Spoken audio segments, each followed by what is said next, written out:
Pan गरम करण्यासाठी ठेवला आहे, त्यामध्ये आपण थोडं तेल घालून घेणार आहोत. बारीक केलेली लसूण, आलं लसूणची पेस्ट छान अशी मस्त तेलामध्ये आपण भाजून घेणार आहोत. चिरलेला कांदा छान असा गरम झालेला आहे, मस्त असा गोल्डन कलर आलेला आहे. त्यामध्ये आपण आता जे आपले घरात असणारे बेसिक मसाले घालून घेणार आहोत. लाल तिखट, गरम मसाला असं मिक्स करून घ्यायचं आहे. बोनलेस असं चिकन घेतलं आहे आणि त्याचे छोटे छोटे तुकडे करून घेतलेले आहेत, ते आपण त्यामध्ये घालून घेणार आहोत. छान असं परतून घ्यायचं आहे. मीठ, चिकन आपण मंद गॅसवरती शिजवून घेणार आहोत. त्यावरती आपण झाकण ठेवूया, मग छान असं आपलं चिकन शिजून येईल. ते आपण काश्मीरी मसाला पावडर घालून घेणार आहोत. रोलच्या चपातीसाठी आपण हे गव्हाचं पीठ घेतलं आहे, ते वाटीभर आहे, ते आपण मळून घेणार आहोत. घट्ट सरस जसं आपण चपातीचं पीठ मळतो त्या प्रकारेच आपण हे सुद्धा पीठ मळून घेणार आहोत. त्यामध्ये चवीपुरतं मीठ घालून घ्यायचंय. चिकन छान असं मस्त नरम झालेलं आहे आणि मस्त असं सुकं झालंय. ते आता आपण थंड करून घेणार आहोत.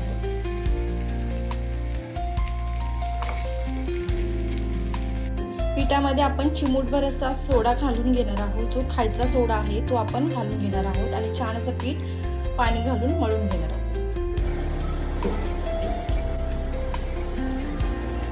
पीठ छान असं मळून घेतलेलं आहे. थोडं घट्टसरच मळायचं आहे. ते आपण आता 5 मिनिटं असं झाकून ठेवणार आहोत. पिठाचे छोटे छोटे गोळे करून घेतलेले आहेत. जसं आपण चपाती बनवतो त्याच पद्धतीने आपण ही पुरी म्हणजे पोळी लाटून घेणार आहोत. पण ही पोळी जराशी जाडसर आपण ठेवणार आहोत.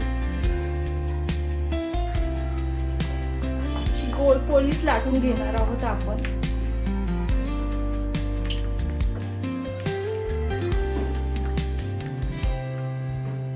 पोळी लाटून झालेली आहे. जाडसर अशी पोळी आपण चपातीप्रमाणेच भाजून घेणार आहोत. तवा छान गरम झालेला आहे, त्यावरती आपण आपल्या ज्या पोळ्या आहेत त्या भाजून घेणार आहोत. तयार आहे. मस्त अशी खरपूस भाजलेली आहे. बनवलेल्या चिकन मध्ये मेयोनीज घालून घेणार आहोत.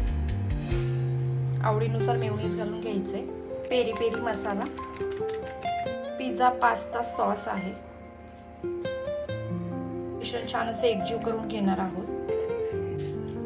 पोळी घेतली आहे, त्यावरती आपण पिझ्झा पास्ता सॉस लावून घेणार आहोत.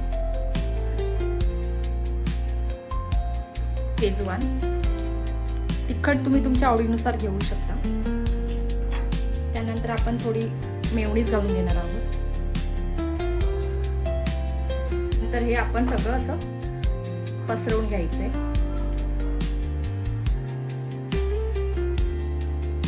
बारीक चिरलेली उभी चिरलेली आहे, कोबी आहे.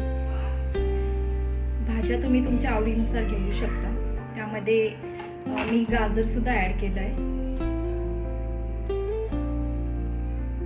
नंतर आपण जे चिकन बनवलं होतं ते सुद्धा आपण त्यावरती घालून घेणार आहोत.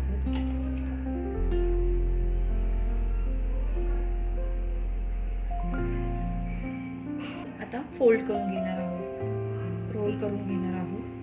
अशा प्रकारे आपण रोल करून घ्यायचं आहे आणि हलकासा तव्यावरती गरम करू. छान असा आपला घरच्या घरी बनणारा चिकन रोल तयार झालेला आहे. आवडला असेल तर लाईक, शेअर आणि सबस्क्राईब करायला विसरू नका. धन्यवाद.